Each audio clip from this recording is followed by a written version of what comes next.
Thank you, Deputy Speaker. I rise to support the member for Moncrieff's motion, as families in the Flynn electorate need childcare that is available, accessible as well as affordable.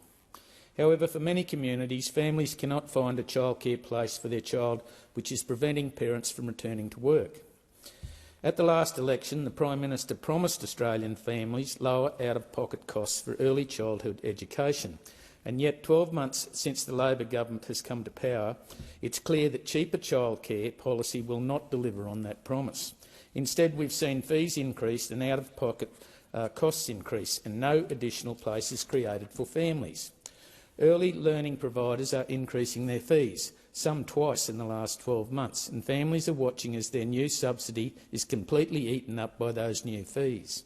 The last time the Labor government childcare fees skyrocketed by 53% in just 6 years. They've increased by 8% in the last 9 months. Labor has no plan to address increasing fees, no plan to increase access, no plans to address current workforce pressures faced by educators, and no plans to address thin markets as childcare in the childcare deserts. The Albanese government said their policy would get thousands of women back to work into the workforce. The reality, families are stuck on waiting lists and centres are capping enrolments because they don't have the workforce to cater for the additional families and extra days.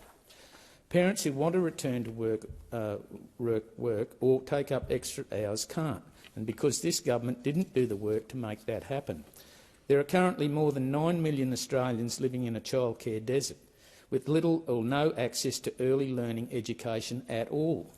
Many families are struggling to access a spot for their children, especially those under 18 months, and especially in rural and regional Australia. Early this year, my office conducted research on the childcare in the Flynn electorate. The research found that there are 36 childcare providers in the Flynn electorate, offering a maximum of 2,419 places. There are no childcare vacancies in Bowen Island, Gayndah, Mount Morgan, Mundubbera or Wondai. There are also childcare centres in Agnes Waters, Emerald and Gladstone that do not have any childcare places either. Since this research, the kindergartens in Mount Morgan and Biloela have announced they will be closing, all because of lack of funding and bureaucratic red tape. Labor's plan states that Indigenous children will be able to access 36 hours of subsidised childcare a fortnight from July 2023. Woorabinda and Eidsvold, with large First Nations and Indigenous populations, do not have those childcare places available. How can every Indigenous child be given 36 hours per fortnight when there are no places to be had? The Labor government is doing nothing to support families and nothing to increase access for families who need it most, and on top of this, nothing to ease the cost of living pressures. Cost of living indexes released by the Bureau of Statistics lay bare the rising cost of living under the Albanese government, especially for working Australians. Working households experienced the highest annual rise record, or 9.6%, based on mortgage increases. The mortgage interest expenses blew out by 91.6%, another record. In the last quarter, indexes for all 5 household types measured by cost of living indexes rose by up to 1.5%.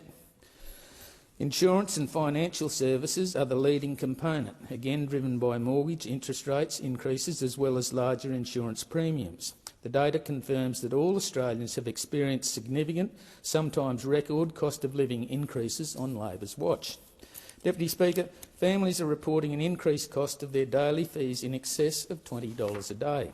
The cost of living crisis in Australia is driving up the cost of rent, mortgages, groceries and everyday bills, like early childhood education and care bills for Australian families. And on top of this, the government's inaction to address workforce shortages is limiting access to early childhood education and care for their families. The member for Moncrieff is correct. That is that this government must deliver more access to early childhood education and care places to support Australians to return to the workforce, particularly in rural and regional Australia.